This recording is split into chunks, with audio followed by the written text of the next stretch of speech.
ফেনীর সোনাগাজীর আলোচিত মাদ্রাসা ছাত্রী নুসরাত জাহান রাফি হত্যা মামলায় হাইকোর্টের রায়ে সাবেক অধ্যক্ষ সিরাজউদ্দৌলা ও ছাত্র শাহাদাত হোসেনের শামীমের মৃত্যুদণ্ড বহাল রাখা হয়েছে। জুবায়ের নুরুদ্দিন, উম্মে সুলতানা পপি ও জাবেদকে যাবজ্জীবন কারাদণ্ড দেওয়া হয়েছে। এছাড়া 10 আসামিকে খালাস দেওয়া হয়েছে। রায়কে কেন্দ্র করে নুসরাতের বাড়িতে নিরাপত্তা জোরদার করেছে পুলিশ। আগে থেকে 2 জন পুলিশ সদস্য পাহারায় থাকলেও বাড়তি আরো 5 জন মোতায়েন করা হয়েছে। রায়ে সন্তোষ প্রকাশ করেছেন নুসরাতের পরিবার ও এলাকাবাসী। আপনারা জানেন ইতিপূর্বে একটি রায় হয়েছিল এই মামলায়।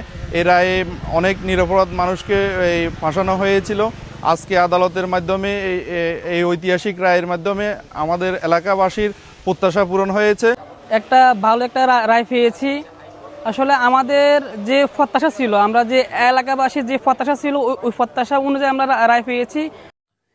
নুসরাতের মা শিরিন আক্তার বলেন, রায়ের পর থেকে তারা হুমকি দুমকির শিকার হচ্ছেন।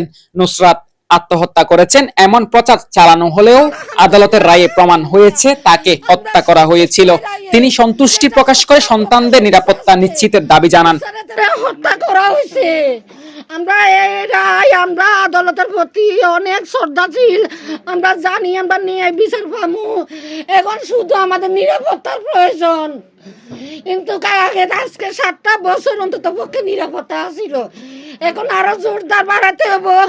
আমি বর্তমান মাননীয় তারেক রহমানের, প্রধানমন্ত্রী তারেক রহমানের কাছে ধন্যবাদ জানাই। আমার 3টা ছেলের প্রতি যেন খেয়াল রাখে।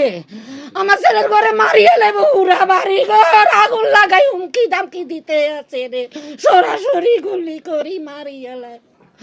সোনাগাজী মডেল থানার এসআই পলাশ চন্দ্র রায় জানান, রায়কে কেন্দ্র করে কোনো অপ্রীতিকর ঘটনা এড়াতে বাড়তি নিরাপত্তা ব্যবস্থা নেওয়া হয়েছে। আজকে সোনাগাজী মডেল থানা থেকে নুসরাত হত্যা মামলার রায়ের সময়ে এখানে আইনশৃঙ্খলা পরিস্থিতি নিরাপত্তার জন্য আমরা এখানে ডিউটিতে কর্মরত আছি। আমরা 24 ঘন্টা এখানেতে সবসময় ডিউটিতে কর্মরত ছিলাম।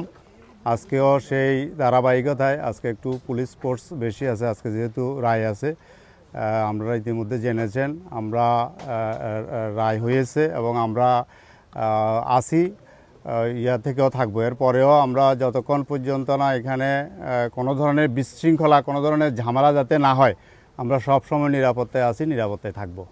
ধন্যবাদ। উল্লেখ্য, 2019 সালের 6 এপ্রিল নুসরাতকে মাদ্রাসার ছাদে আগুন দেওয়া হয়। 10 এপ্রিল ঢাকা মেডিকেলের ভার্ন ইউনিট চিকিৎসাধীন অবস্থায় তার মৃত্যু হয়। একই বছরের 24 অক্টোবর নিম্ন আদালত সিরাজউদ্দৌলা সহ 16 আসামিকে মৃত্যুদণ্ড দেন।